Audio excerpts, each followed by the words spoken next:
Would you believe that some of the most expensive SUVs on the road in 2026 are now worth less than a used Honda Civic? Not because they're old, but because the market has completely turned on them. These aren't budget models or forgotten brands. These are SUVs that cost $50,000, $70,000, even $100,000 brand new. And right now, they're financial disasters on wheels. If you bought one of these in the last few years, you've already watched tens of thousands of dollars vanish into thin air.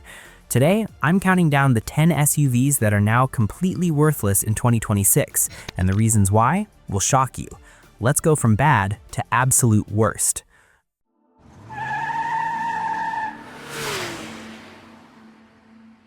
Number 10. Buick Enclave. The 2025 Enclave got a complete redesign. Buick threw everything at it. A turbocharged 2.5-liter four-cylinder engine cranking out 328 horsepower, a massive 30-inch curved display that looks like it belongs in a spaceship, and one of the roomiest third rows you can buy. On paper, this thing should be a winner. But here's the problem. In 2026, nobody cares. The Enclave is suffering from what I call mediocrity depreciation. It doesn't have the badge appeal of a luxury brand, and it doesn't have the bulletproof reliability of a Toyota or Honda, so it sits in no man's land. And the used market is absolutely brutal. The 2022 through 2024 models are flooding dealer lots right now, and buyers are walking right past them. Why? Because once these things hit 50,000 miles, the maintenance costs spike hard. Fuel injectors, transmission sensors, and electrical gremlins start showing up.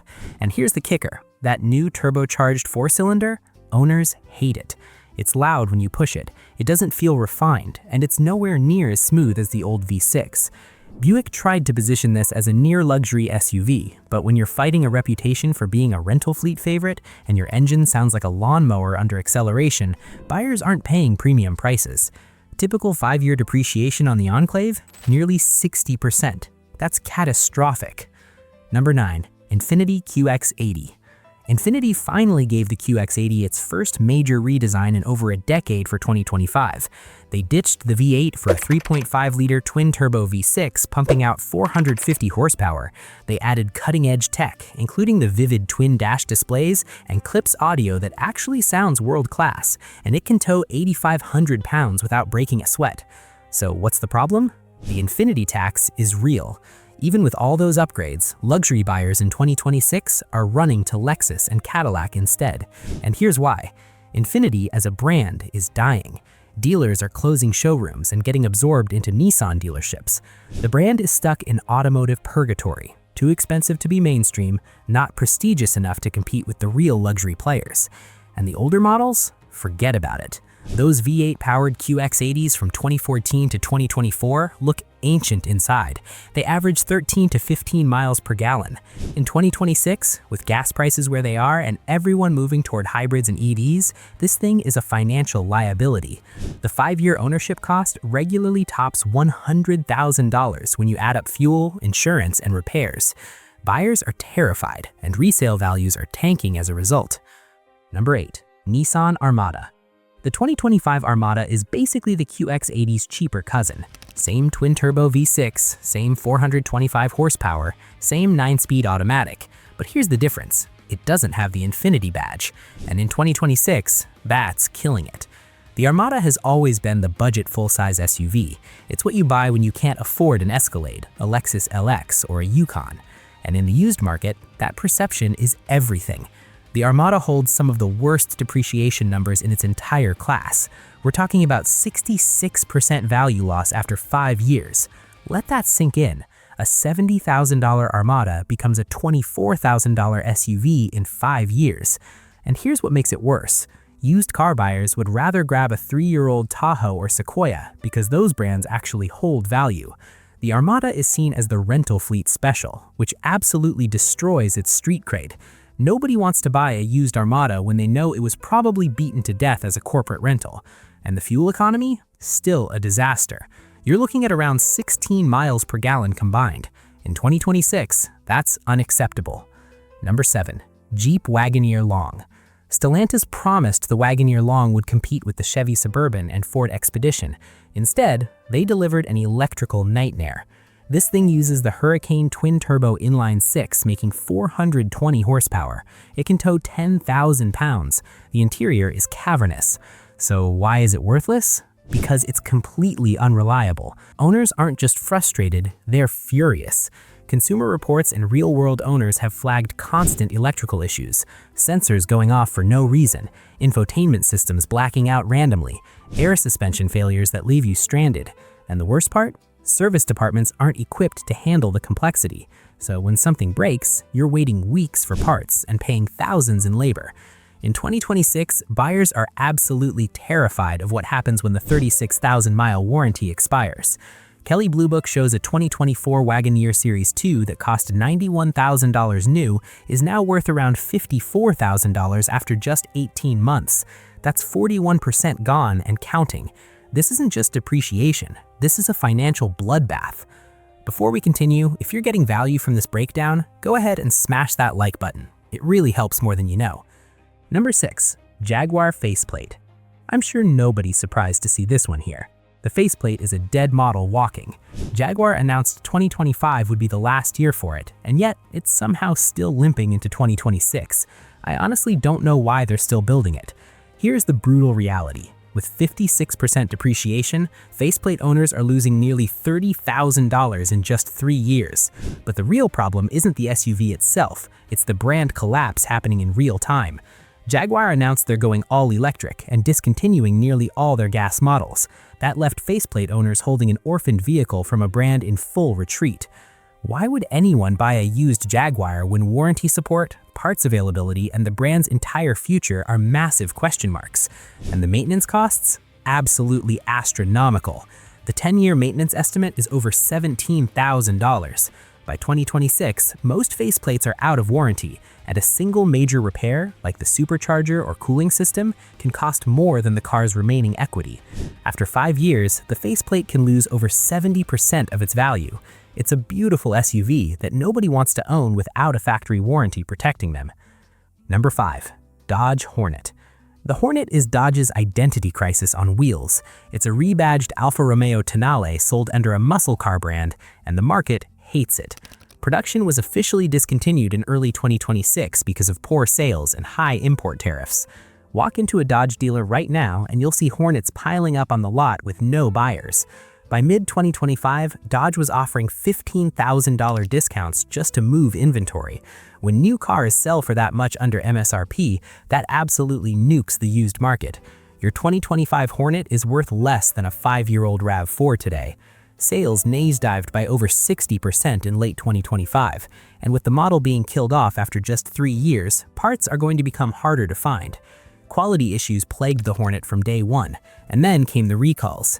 This is a parts bin SUV that tried to command luxury prices, and the buyers saw right through it. Depreciation is sitting at 59%, and it's only getting worse. Number 4. Alfa Romeo Stelvio. This Stelvio is hands down one of the best handling SUVs you can buy. It drives like a sports sedan, the steering is razor sharp, and it makes you want to take the long way home every single time. But here's the problem.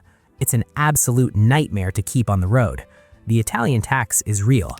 While reliability has improved slightly in recent years, the perception of unreliability hasn't budged. In 2026, a 4-year-old Stelvio is worth pennies on the dollar because buyers are terrified of what comes next. The 8.8-inch screen feels tiny compared to the competition, the maintenance schedule is exhausting, and the dealer network? Good luck finding one nearby. With nearly 61% depreciation, Stelvio owners are losing about $29,800 in just 3 years on a vehicle that starts around $48,000. It's a passion buy that becomes a financial regret the moment reality sets in. Limited dealer support, low brand awareness, and Alfa Romeo's long-standing reliability reputation scare off used car buyers faster than anything else. Number 3. Range Rover. This one actually hurts, because the Range Rover looks like it should hold value. The presence, the luxury, the badge. It's a status symbol, but behind that luxury image is one of the worst depreciation curves in the entire SUV market. With nearly 68% depreciation, some owners are losing well over $70,000 in just 3 years. Let me repeat that, $70,000 gone. So what's happening? reliability nightmares, insanely complex electronics, air suspension failures, and sky-high repair and maintenance costs. Common repairs like cylinder head replacements can cost $12,000 to $14,000. The 2021 and 2022 models are hitting that danger zone mileage right now in 2026, and buyers are running for the hills. Here's what really kills resale. Once that 3-year warranty expires, the used market basically taps out. Nobody wants to own a Range Rover out of warranty. That combination of high repair costs and collapsing buyer confidence absolutely destroys used values. Number 2. Maserati Grecale. Maserati's newest SUV is already their newest disaster. The Grecale loses a staggering 71.9% of its value in 3 years on a vehicle that costs $70,000 to $85,000 to start. Data shows the Grecale loses roughly 45% of its value in just 3 years. By 2026, early lease returns are flooding the market, and because Maserati offers no complimentary maintenance and parts are obscenely expensive, the secondhand market for these things is basically non-existent. The Sonos Faber audio system is incredible. The Italian leather is gorgeous, but consumer sentiment is split right down the middle. Some owners report a dream-like experience. Others have dealt with parking brakes that engage randomly and AC failures within the first year. The Grecale shares the same quality issues plaguing all Stellantis products. Owners report electrical malfunctions, software glitches, and frequent dealer visits within the first few months of ownership. And when something breaks, the repair bills are catastrophic. Number 1. Maserati Levante. If that depreciation number looked familiar, that's because it is. The Levante shares the same brutal 71.9% depreciation as the Grecale, but here's the difference and why this one takes the top spot. The Levante starts way more expensive. We're talking 6-figure SUVs losing more than 2/3 of their value in just 3 years. A brand new Levante can cost $90,000 or more, but within 5 years, they regularly sell for under $35,000. Let that sink in. Everything that hurt the Grecale hits even harder here. Low demand, a tiny dealer network, high maintenance costs, and long-standing reliability concerns. But now you're stacking all those problems on top of a much higher MSRP. The V8 Trofeo model uses a Ferrari-assembled engine. The sound is an absolute masterpiece, but when it misfires or leaks oil, which it does, the repair bill can easily hit 5 figures. By 2026, the market is absolutely terrified of these things. Once the warranty is gone, the used market taps out completely. Buyers don't trust it. Dealers don't want it. And here's the kicker. The Levante has a Ferrari-derived engine, but its resale value is worse than a used Kia Soul. That's the Maserati promise, the ultimate example of brand versus reality. It's the #1 most worthless SUV because its maintenance costs have officially caught up to its resale value. There you have it, 10 SUVs that became worthless in record time. Which one shocked you the most? Or worse, are you stuck with one of these depreciation disasters? Drop your horror stories in the comments. And if you made it this far, go ahead and smash that like button and subscribe. It really helps the channel grow. Thanks for watching.